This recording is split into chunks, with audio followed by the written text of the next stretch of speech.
This is the welcome or the splash page for SEQTA when you log in as a parent. Down the left-hand side you can see the toolbar and the taskbar, and it goes from the welcome all the way down to the timetable.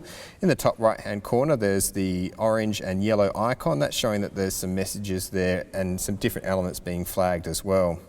You can check for upcoming assessments, and you can also check on past assessments as well by clicking through the Assessments tab. When you get into this next one, there's a side there for upcoming assessments, but also you can click on a particular subject if you want to pull up some past assessments and see the feedback and the scores around there as well. A good way to use this initially for upcoming is to click on the grey area and to sort by due date, and that helps to categorise it.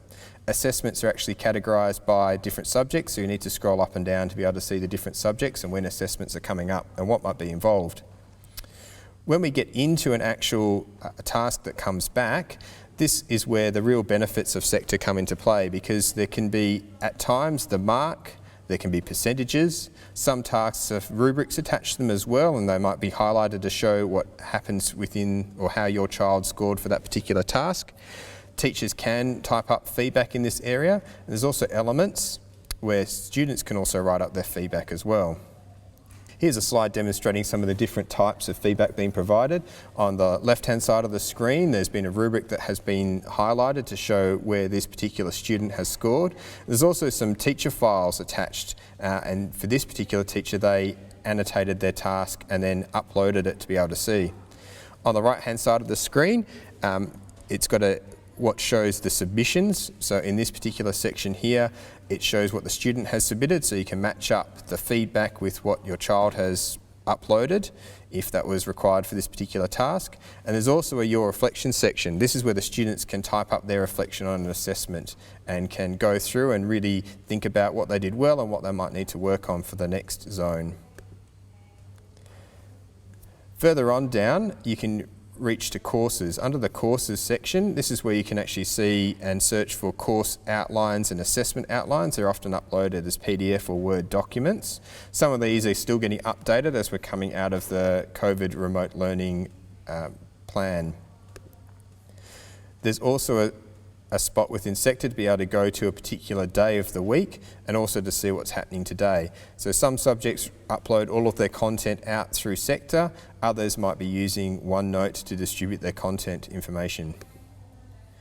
A really good question when meeting with parents, either at interviews or via email or via phone when querying points, is how is feedback actually given? So on this particular panel on the dashboard, you can see if there's particular homework for this class, or if there are some upcoming assessments and what their timetable might be for the day as well. Under documents, this is an area where you can find information that might be distributed out to a whole cohort of students or to parents. There might be things around elective handbooks or some of the different grade distribution reports as well, so you can get a sense of how grades are distributed across each year. Here's an example of a grade distribution report from 2018, and it shows how different subjects have got different percentages of students scoring from the A to E under the Australian curriculum as well. Might be different to some of the other primary school reports that come through, that there is a broad range of achievement. There are students in the D and the E range, just as there are students up in the A and B range. Most we would expect to be in the C range. Under notices, this is where you can also see what's read out in PCG each day. There's a way to filter it because there's lots of information that goes up for the whole cohorts of students. I'll be filtering down to what's happening in years 7 to 12, what's happening in middle school, and what's happening in year 7, and potentially the daily prayer as well. And that's where you can get a sense of some different opportunities that are coming up. It's a great way to be able to have conversations at home about things that are going on at the school and to help your child extend themselves and get involved in different clubs and competitions. There's also a portal section. This has got some useful documents, particularly for music forms, and also some previous handouts around study skills. And sometimes there are special events that go on, like Solve It at the end of the year, where there's information distributed there. Reports function comes up and your child's report will be uploaded for semester 1, but there's also other reports that can get uploaded, such as the NAPLAN results when they come through as well, and they track back through your child's history at the college. On this slide you can see your child's timetable. There's a week 1 and a week 2, so it's good to be able to keep track of what days PE uniform might be needed or what days you might need to bring along some musical homework as well. So the subjects and the orders change from week 1 to week 2, and it's good for some planning purposes as well. In Office 365 there's a whole range of different applications that can be used. This is where your child can have access to their work if they save everything through OneDrive, but they've also got access both on their device and through the Office 365 website to Word, Excel, PowerPoint, OneNote, Teams, Sway and Forms, and even more. Some of the main ones that we've been using in terms of collaboration within the classroom has been Teams and OneNote. Teams is a place where, on this particular slide, you can see that the teacher here has been uploading different videos.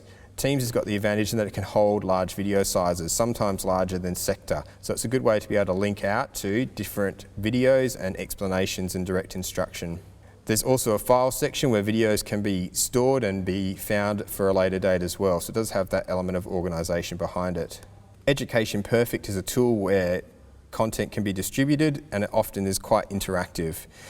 As a teacher, it's really useful in terms of teaching and learning to have a different method of being able to work through some course content, but also it can be used to inform our practice. So under the learning cycle at Newman College, there is the notion that we use real-time data to try and inform our practice and our planning in our teaching and learning. For the example here, formative test was done around some language features in an English classroom, and the teacher can see what works well and what needs to be improved, so which language features need to be focused on. And then in the following lesson, then the work that's done as a class in terms of the direct instruction is really targeted and can be really tailored to the needs of the students, because we don't want to teach things that they already know, and we want to try and fill the gaps when we can fill the gaps there. How this integrates with either OneNote or SEQTA is that then Education Perfect tasks can be hyperlinked out to there, but then you can also start to embed some of those links in from Teams, so it all works in together. As a parent, you can ask your child to show you what's happening within their OneNote if their class is using it, and you can also see their workbook and actually see the work that they might be typing up or working within there as well, and potentially some of the teacher feedback that's coming through.